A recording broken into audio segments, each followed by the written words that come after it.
This is Optimal Living Daily, episode 771, 4 Examples of Herd Mentality and What to Do About It, Part 1 by Tony Tran with IWillTeachYouToBeRich.com. And I'm Justin Malik, the guy that reads blog posts to you every day, including weekends, with permission from the websites. And thank you to Talkspace for sponsoring this episode. Talkspace is an online therapy company that enables you to improve your mental health from anywhere at any time. Get matched with a licensed therapist from over 2,000 choices and message them whenever you need to. No commutes and no judgments. For a special offer just for you, visit Talkspace.com/old and use the code OLD to get $30 off your first month and show your support for the show. Talkspace is therapy for how we live today. Now let's jump right in as we optimize your life. 4 Examples of Herd Mentality and What to Do About It, Part 1 by Tony Tran of IWillTeachYouToBeRich.com. You've probably had a parent or teacher ask you, if your friends jumped off a cliff, would you do it too? Of course not, that's insane. You're a strong and independent free thinker. Why would you do that? But what if your friends weren't jumping off a cliff? Instead, what if they're all buying the latest iPhone? Every day you see them playing with cool apps, taking great pictures, and talking about how great the phone is. After a while, it's not so much a question of if you're going to buy an iPhone, but when. This is herd mentality, and you've probably seen it before. Investors rushing to buy a specific stock because it's supposedly hot. Parents frantically buying Tickle Me Elmos for their kids after they see every other parent doing it. Fidget spinners. Dear God, so many fidget spinners. When it comes to your personal finances, herd mentality could mean the difference between getting swept up by the panic of a recession and keeping your head. Let's take a closer look at herd mentality and see how exactly it can harm and help us. What is herd mentality?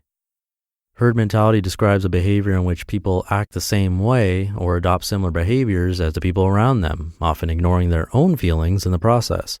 Think of a sheep blindly following the flock, no matter where they go, just because that's what the herd is doing.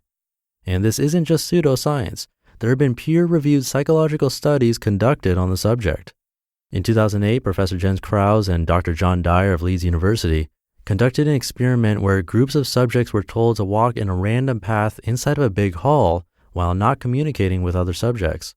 However, the researchers told a few of the subjects exactly where they should walk. Guess what happened? They discovered that the people who were told exactly where to walk started being followed by the subjects walking randomly.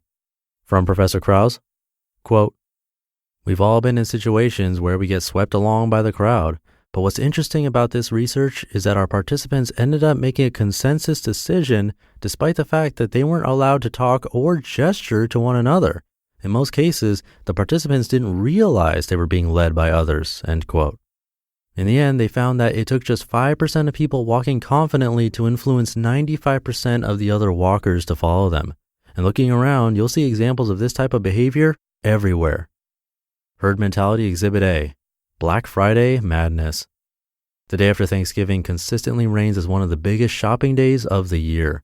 It's also the one day where you can count on completely sane and reasonable people to regress into wild-eyed feral monkeys ready to step on each other's neck for a flat-screen TV.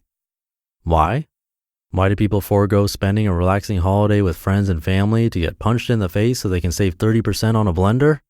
An Auburn University study found that the experience of shopping can actually be enhanced when there's a large crowd around you, turning an otherwise bad experience into a fun one.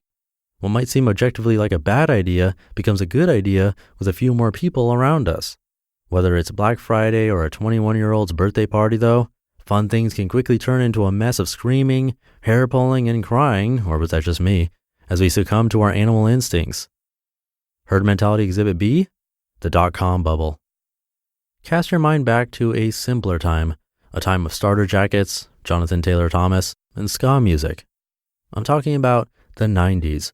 Along with your dope Pog collection, the 90s also were the dawn of a new and exciting piece of technology called the internet. As soon as people realized you could monetize the internet, investors of all stripes began to pour millions upon millions of dollars into different dot-com companies, businesses that exist online. However, many of these investments turned out to be pure speculation, resulting in the infamous dot-com bubble. So after years of investing in shady tech companies that often didn't have a product to begin with, the bubble burst in the early 2000s. Scores of tech companies went belly up, and even more investors lost their millions. One prime example? Pets.com. Some of you might be too young to remember this, but those who do probably recall seeing commercials featuring a certain sock puppet dog talking to people. Pets.com, a company that sold pet supplies online. Here it is in all its nightmare-inducing glory. When the company went public in early 2000, they saw their shares rise to $14. However, the dot-com bubble soon burst, and they saw their market value tank to a measly $1 per share. Hundreds were laid off as the company buckled later that year. Now their domain redirects to PetSmart's website, and the company exists as a sad example of herd mentality. Herd mentality exhibit C? Hear that in tomorrow's episode. You just listened to part 1 of the post titled 4 Examples of Herd Mentality and What to Do About It by Tony Tran with IWillTeachYouToBeRich.com. Thanks again to Talkspace, the online therapy company that lets you message a licensed therapist from anywhere at any time. All it takes is an internet connection and a computer or their mobile app. Remember that therapy isn't just about venting your innermost thoughts or digging into childhood memories. It's also about practical, everyday strategies for stress management and living a happier life. Having a therapist simply provides you a designated person for you to talk to who is trained to listen and help you make positive changes in your life. The Talkspace platform has over 2,000 licensed therapists now who are experienced in addressing life challenges that we all face. To match with the perfect therapist for a fraction of the price of traditional therapy, go to Talkspace.com/old, and you can use the code OLD to get $30 off your first month, all while showing your support for this podcast. That's the code OLD, and you can use that at Talkspace.com/OLD. Thank you for listening all the way through and being here every day, including the weekends. Hope you're having a great one, and I will be back tomorrow to finish up this post for you and where your optimal life awaits.